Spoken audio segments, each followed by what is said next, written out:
Hello and welcome to this episode of The Inner Estate with your host, Bridget Stewart. Our guest today is Greg Gunter. Greg, thank you for being here with us today. Thank you for the invitation, Bridget. Nice to join you. And I'm pretty excited. This is a multicultural day because you live in Mexico. I live in central Mexico. Yes, in a lovely town that you have me really quite fascinated with, San Miguel de Allende. There you go. Perfect pronunciation to Espanol. So that the town itself, which of course I want to talk to you and about you and your career, but the town itself is a UNESCO World Heritage Site. We got And named I it. was just fascinated because it's been voted, I believe, 6 times by Condé Nast Traveler to be the number one small city in the world, right? That's correct. Six times So by vote.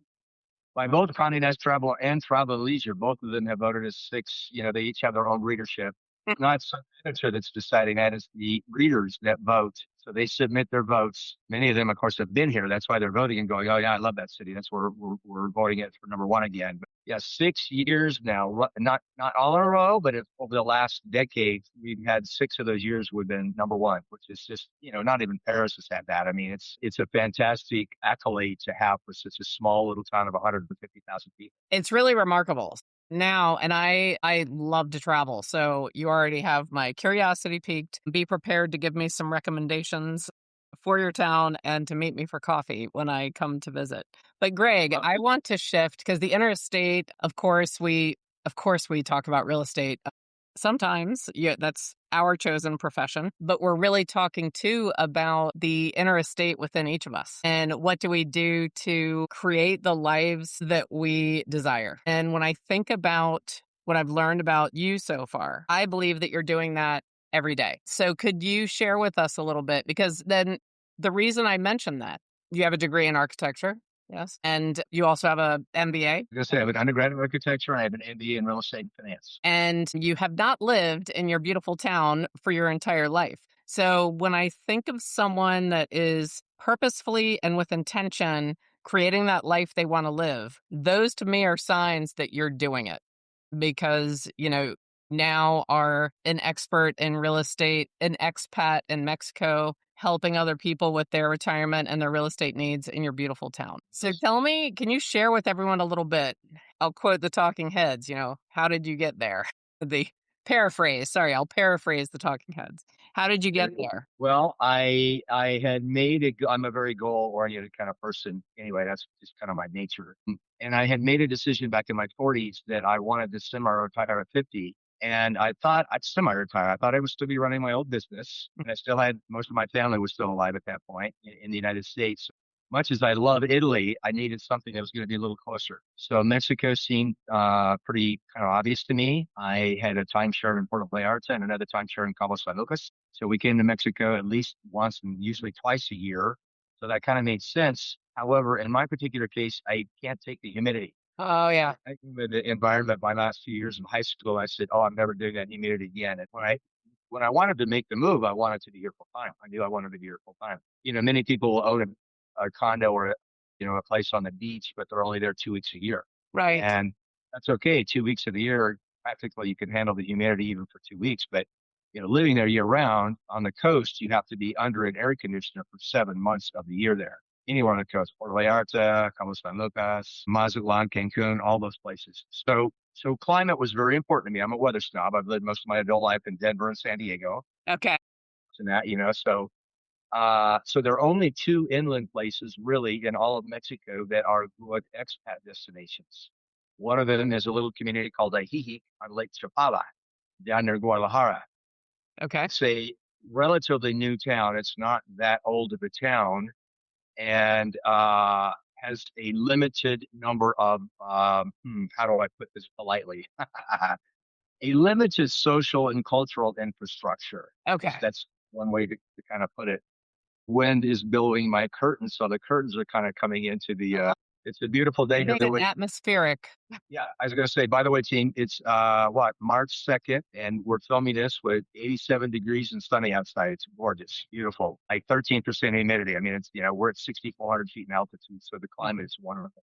So back to that storyline, we'll weave back to it here eventually. How did I pick this? Well, San Miguel de Allende has 480 years of history, and I'm an architect, and the architecture here is incredible. It's been preserved. San Miguel was a ghost town for about 80, almost a ghost town for about 80 years. So rather than a lot of the cities that sort of grew and got commercialized and the buildings got torn down, I mean, anybody that's been to Athens, Greece, for instance, that whole city, except the Acropolis, is all concrete. It's just Right. ugly. We didn't have that kind of growth. So because of that, 80-year or so time frame of being basically a ghost town, all of our old architecture was preserved. And so once we got designated a UNESCO site in 2008, the core center of the town is now protected by that UNESCO designation. So, for instance, I live, work, and play in a UNESCO World Heritage Zone. And back to that, comparison to Paris, only the banks of the Seine are a UNESCO zone in Paris. Right. That's interesting, isn't it?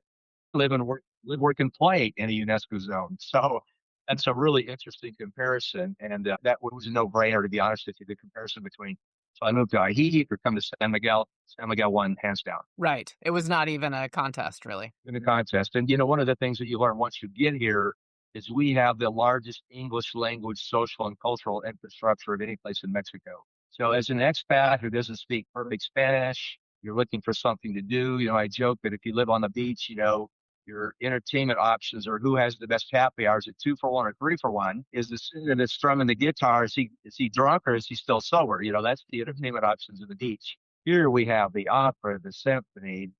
At any given time, there's 6 musical events on any given night of the week, 6, 7 nights a week. A couple of plays that are going on in town. There's always something to do here that's English language based. And sometimes it's bicultural, bilingual. We Right. just have 10-minute plays, and those 10-minute plays, one would be in Spanish, then there would be in English. So the same play they would repeat. That's And there's great. that's a really fun. I think That's that sounds really fun. I think we should do that here. I should look in my town and see if we have that going on. yeah, yeah. It's a fun thing. They've been doing it here for I don't know a dozen years or so. So tell me a little bit about, because now, so how long have you been selling real estate? Well, I've been a full-time expat in San Miguel de Allende for 17 years. Oh, There's another little thing we were kind of talking about. And I'm a very goal-oriented, a goal-directed kind of person, and making your own life. right. So when I first made the decision to start building a house down here, I still had my old company. That was in 2007, 2006 actually. And this little thing that came along called the Great Recession in 2008 Mhm. and 9. I'll remember that, right? My Yes. company had gone belly up by March of 2009. My old company that I had co-founded with my co-founder. Right. We were belly up. I was a retail developer, and retail just all went to Right. halt by March of 2009. So I was one of those very Buddhist-like persons that said, "Leap, and the net will appear." Mhm. And so I decided to come down having no clue what I was going to do because I lost everything in the Great Recession.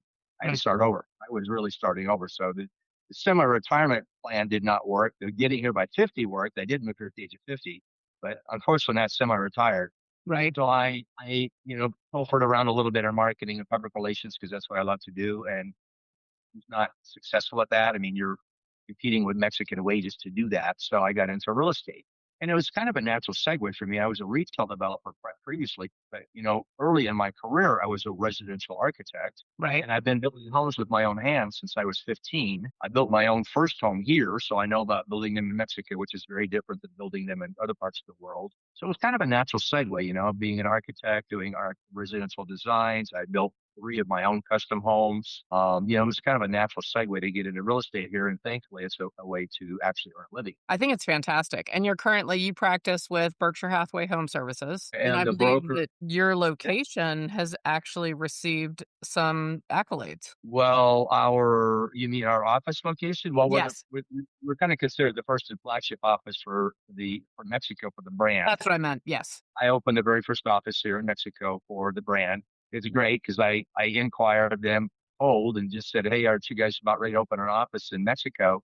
And the CEO called me 20 minutes later. I didn't even know who he was. He goes, "Hey, we hear you're ready to open an office in San Miguel. Let's do it." I'm like, "Sure."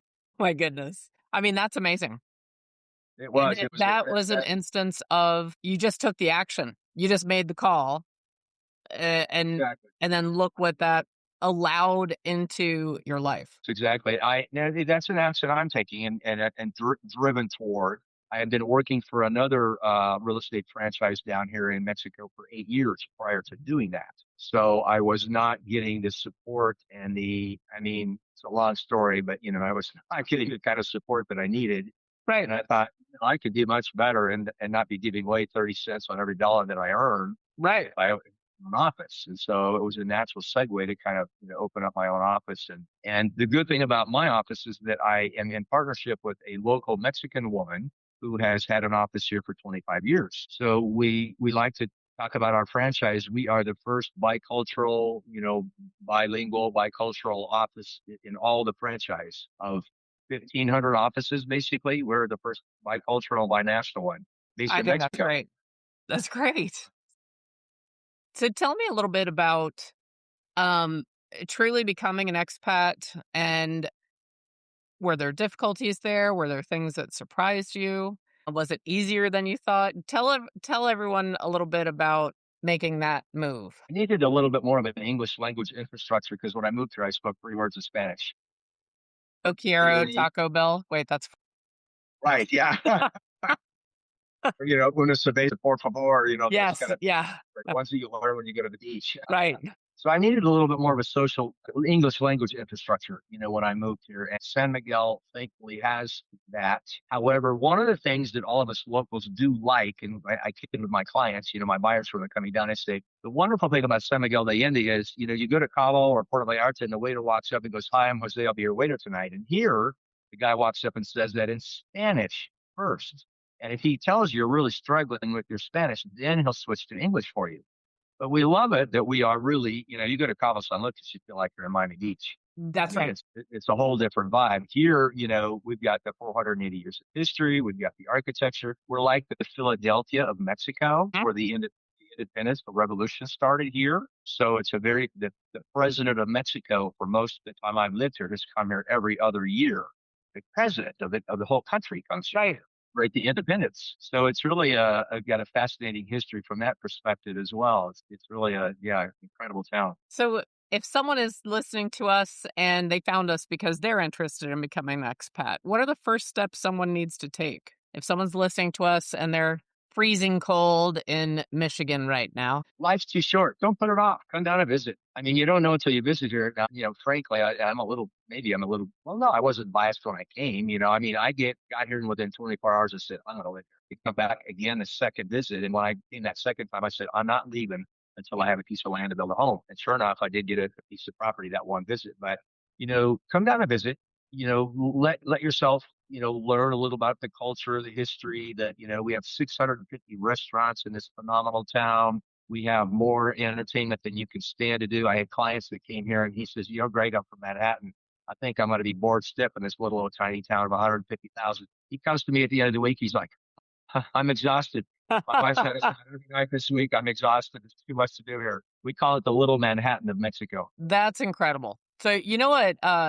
And this is just my theory around it. But sometimes when you're in a place like Manhattan and you're living there full time, you have a tendency to find your favorites and your go-tos, and you tend to go to them often. And I'll bet where he is now, he is probably going to more places not as often, right? And expanding what he's going to, which I What think would people just love be that small city versus the large city. Right. What people love about our town is that we are like a small European village, very walkable. So I have a car that is 3 years old and I just put 9,000 miles on it. I barely drive anywhere. I walk to dinner. We walk to the theater. If my partner's wearing high heels, we might order an Uber. The cobblestones can be a bit challenging walking in high heels. We walk everywhere. And I mean, even to dinner and the theater and the symphony and the opera, we'll often I walk to my business meetings. So yes, it's very easy. Of the 650 restaurants, I can probably walk from my house to probably at least 400 of them, I mean, I hate to say it, I'm a realtor. I work a little too much to get out and dine as much as I'd love, but I have my favorite 100 or so out of at least 650. That's amazing. Here's some interesting statistics or points to bring out, Bridget. We have become the culinary capital of Mexico, Okay. widely known as the culinary capital of Mexico. The chef that runs Pujol in Mexico City, which is the number one ranked restaurant in all of Mexico and is always on the San Pellegrino top 50 restaurants of the world. Buys his veggies for his restaurant here Oh, in wow. San Miguel. Okay. He used to co-manage a local restaurant here as well. It was part of a restaurant. So that's how much of a culinary scene we have become. One of the chefs that I love to eat at his place is Mexican. He had a famous restaurant in London for 20 years. And when he got ready to move back to Mexico, I'm not going back to Mexico City. I'm going to go to the culinary capital of Mexico. And he came to San Miguel. And he has a phenomenally successful restaurant here. So we've really become the culinary capital in about, I've lived here 17 years, and I'd say in about the last dozen to 13 years, we've really ramped up the level of dining experience here. So there's a lot of, Michelin unfortunately hasn't put us on their list yet to rank our restaurants, but we know when they do, we're going to get, We call out. I'm tagging Michelin in this podcast. You have to come and see San Miguel. have you come to some of our restaurants? Yeah, Yeah, for sure. which town did you all steal the title from? What, the What's the number one? No, in Mexico. What used to be like the culinary go-to spot? Well, Mexico City, I think, is, Okay. well, Oaxaca is widely considered a real culinary destination as well. Okay. But Mexico City's always had phenomenal restaurants, and of course they still do. Right. But on a per capita basis, we have way more and probably more variety. And I mean, we got everything from Lebanese to French to you name it. I joke the only ones we're missing, I think, is a Polish restaurant and a Russian restaurant. We don't have either of those, but everything else you can imagine. Yeah. That's phenomenal. I love to eat. Thankfully, I don't weigh 300 pounds, but I do love. You're walking this town, you get to walk it off. So Yeah, it's part of the lifestyle when you're less sedentary. for the podcast, and it's going to be about a 12-minute walk to get up to the restaurant, so you Mhm. work up a little appetite, and then you walk your 12 minutes back home and work it off. Right. So do you ever come back to the States? I do. Yeah, I come back and visit. My partner lives in Miami, so I'm up in Miami a lot. Mhm. I've lived in Denver and San Diego, as I mentioned. I love both of those cities. We have family in New Orleans. We go to New Orleans a lot. So, I do go back up to the States, but this is my only home. So, I spend the overwhelming amount of my time here unless I'm traveling on holiday. So, Greg, what's interesting is I do know that San Miguel is your hometown. And I can tell you that because during our conversation, whenever you're talking about the progress the town has made, you say we and our. You knew that you did that, but like you just were. So this is I've adopted, absolutely, yeah, it yeah, I've is your. adopted to carry me out in an urn. I'm never leaving this place. I absolutely love it. I'm kind of a destination snob. I mean, Denver and San Diego are both really nice places, and I Right. love both of the cities. Part of what got me into this lifestyle down here is that when I lived in San Diego, I lived on an urban location. I mean, ironically, I lived on a canyon, and I had no view of freeways or highline wires or cars from the back of my house, but I could walk to Trader Joe's, Whole Foods, and 200 restaurants in 8 minutes.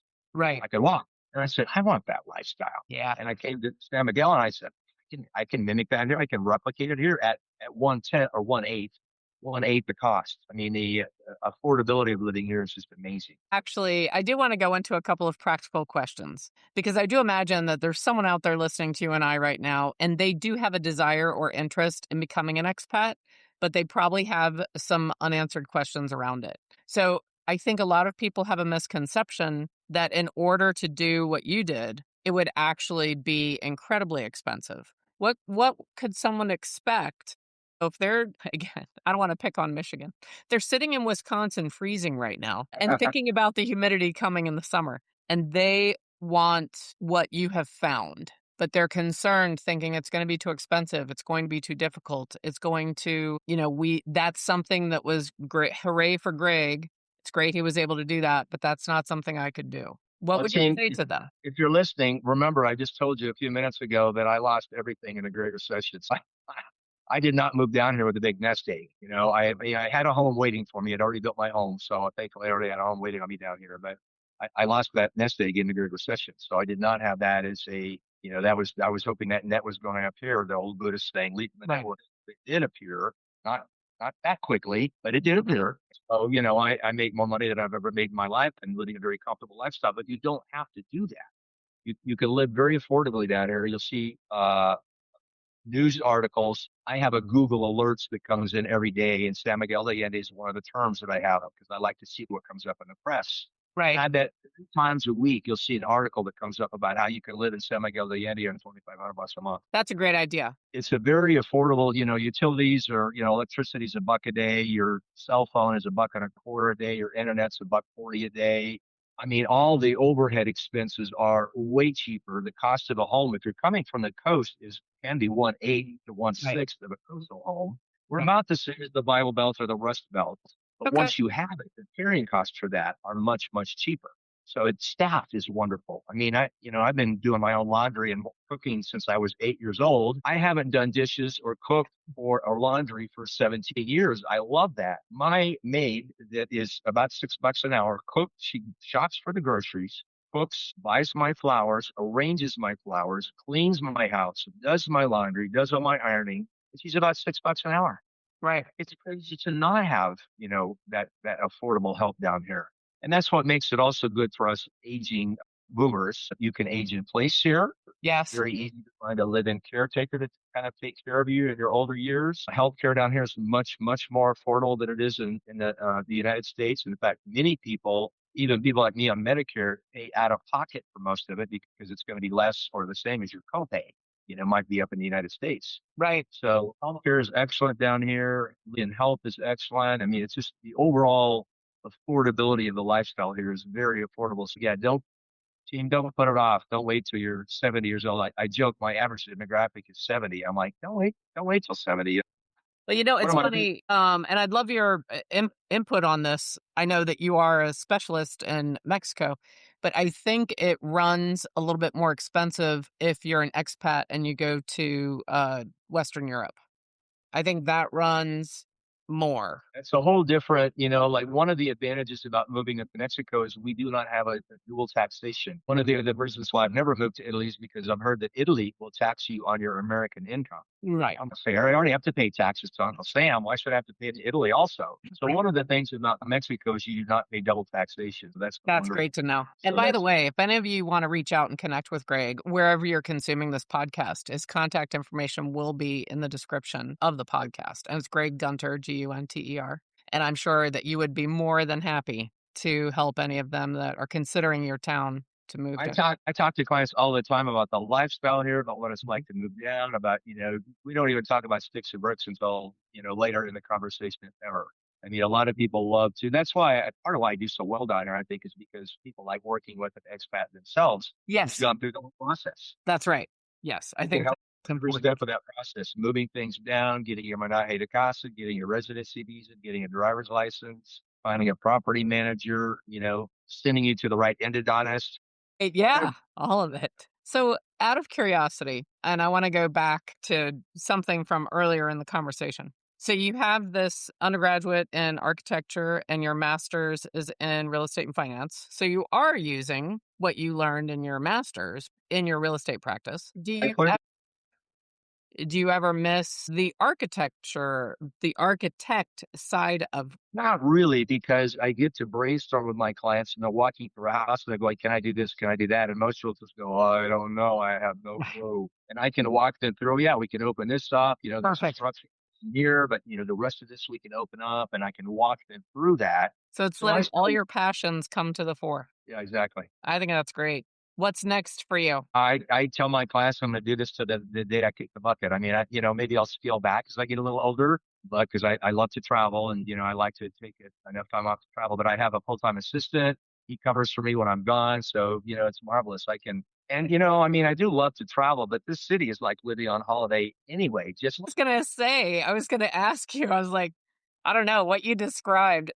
Just jumping back to the weather, which I lived in Orange County, San Clemente. I wasn't in San Clemente, I was in Laguna Beach. But that San Clemente is, some people say it's the best climate in the world, right? So I know what you're talking about with San Diego, and I've been to Denver and Boulder. But just tell everyone in San Miguel, what is sort of the average, what is your year like all year long? Weather-wise. Well, and it's funny that you say everybody thinks the weather in San Clemente or Laguna Beach is perfect. I would argue that point. I always lived within a mile of the coast when I lived in San Diego, and we always had that. You've heard the term June gloom. Yeah. No, I lived through June gloom. For those of you not from California, and when you visit, they'll go, "Oh, we have this thing called June gloom." And when you move there, they go, "Oh, well, really, it's May gray and June gloom." And by the time I finally left California in 2002, it was mid-April through mid-November. You didn't never saw the sunshine until 11 o'clock in the morning. You know? And the summer could disappear again at 2 in the afternoon. So you only got 3 hours of sunshine. I kind of have a little bit of a seasonal affective disorder, so I got to have my sunshine. So this is the best of both worlds. We get sunshine first thing in the morning. It's sunny all day. Any season will run from, we're a bit like San Diego from the standpoint that we're a desert environment. So we only get about 22 inches of rain a year. And our rainy season runs from mid June to mid September. Okay. And all that is that it's gorgeous like it is right now, sunny and clear until about 4:30. The clouds roll in for half an hour to an hour. It'll rain for half an hour or so. And then by the time you're ready to walk to dinner at 7, it's clear again. It's already cleared up. But So your it's temperatures, don't your temperatures stay fairly stable within a certain range through the year? Well, the irony is we're at 6,400 feet of altitude here.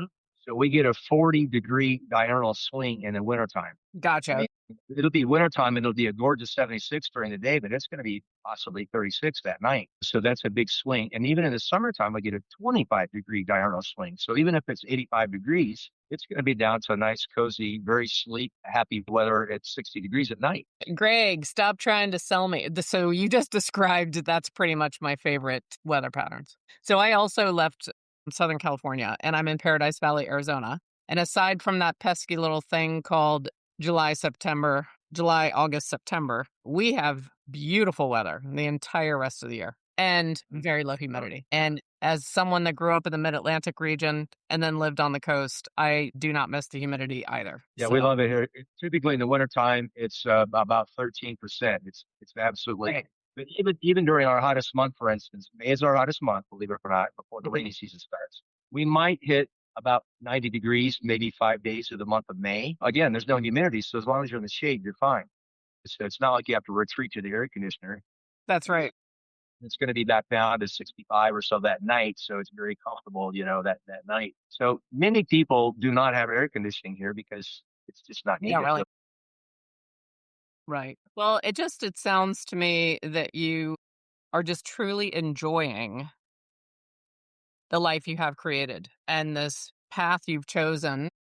And I just want to reiterate for everyone, it's not that all of this came to you quickly or easily. You experienced significant loss. You made that decision, or maybe the decision was made for you. Your first company closed in the recession and you held on to that dream. Did you have times, when that first closed where did you second guess all of it? Did you think, wait, maybe I can't move or maybe I have to move? Like, how did you keep going even when things were tough? Well, I'd already made the psychological decision to build a home, and in fact, it was already finished by the time my company went belly up. My home was already finished down here, so I made it a little easier because I said, "Well, I got a home waiting for me. Right. San Miguel de Allende. Why not move down there? How am I going to pay for it, or how am I going to pay the bills? I don't know yet, but I'll figure that out once I get down here." So it was kind of a leap of faith from that perspective, but I've been broke and built myself back up twice in my life, so Mhm. I have a little bit of confidence about my ability to do that, Right. even in a foreign country. And with the few language barriers that there may be or whatever, it's still quite possible to do. So, I'm not a genius. I'm not. It didn't take a ton of money. It didn't take a ton of connections. I had no connections. I didn't know anybody when I moved here. So it's very easy to meet people and make connections, and it's a very easy city to integrate with and acclimate to, and it's just it's a very welcoming city. One of the wonderful things I love about this place is, you walk down the street and all the locals will say Buenos dias or Buenos tardes. They always say hello. They're very friendly. They're very greeting. And of course, as gringos, it kind of rubs off on us. So we tend to do the same thing. Right. Saying hello to everyone. I joke, if you think it's going to be a 10-minute walk to the Jardín, which is our town square, you better double that because you're going to run into three people, on the way. And you got to stop and Right. chat.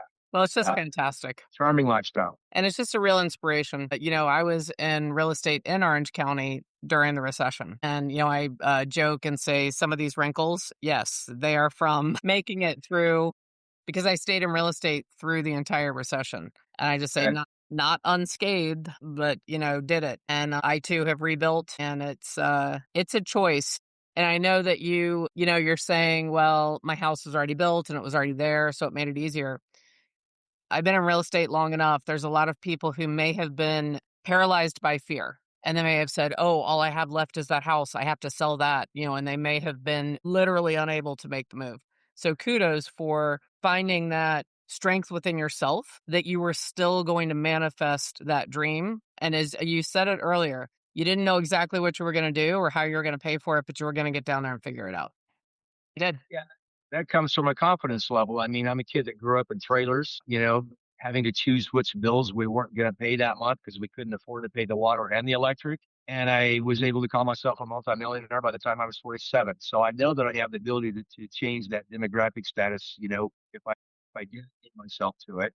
And I thought, surely I could do the same thing in Mexico. And I did. Yeah, I think it's great. And Yeah. I'm Thank going you. to tell you, I really do look forward to meeting you in person and coming I hope down you come down. and I hope seeing you your come town. down. There's a lot of zonies that live down here, so they love it too because it's a similar kind of environment. Yes, yeah. And this is my, new hometown. My new home state is Arizona as well. I Yeah. just love it here.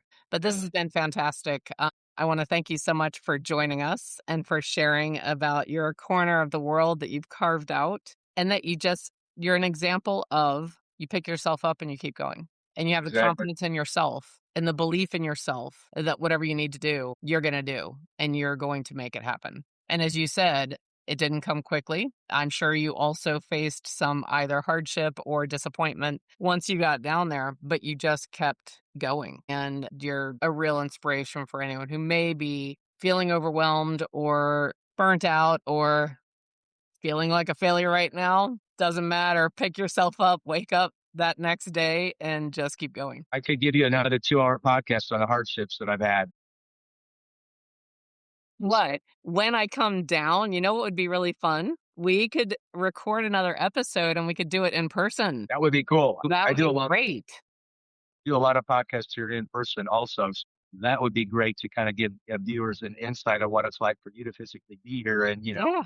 some of the highlights of town. And yeah, you'd really enjoy that. Well, I do. I also love architecture, probably not a big surprise. And I love UNESCO heritage sites, especially the ones in cities. I don't know if you've been to Bath, England or Edinburgh. Yes. Absolutely love them. And they've retained, not all, but they've retained a lot of the charm and a lot of the architecture. So it is, I am truly excited about coming down and discovering your town. I hope you do. Let me help you plan your trip. All For right. you viewers, anybody that's out there watching, it's kind of like, well, I want, I need some ideas, some suggestions. Happy to help. It's not about making breaking it. It's lifestyle. I'm happy to help people from a lifestyle perspective. So I can't plan their whole trip, but I could sure give you some great recommendations and some advice and, where to stay, to what part of town to visit, that sort of thing. So happy And to help. you can tell me where that 10-minute theater is because that sounds just fascinating. Yes, I love it. Exactly. You'll love it. You'll love it. Come on down. All right. Well, thank you so much, Greg. I really appreciated you sharing all of this and inspiring us. And if you are a guest listening to this episode of The Interstate, I hope that you'll come back again and join us for the next episode. Greg, thank you. Thanks, viewers. Give us both a thumbs up at the end if you want. Subscribe to our channel. Yes, that would be great. Subscribe to both and give us some likes. All Yeah. right. Talk to you soon. Bye.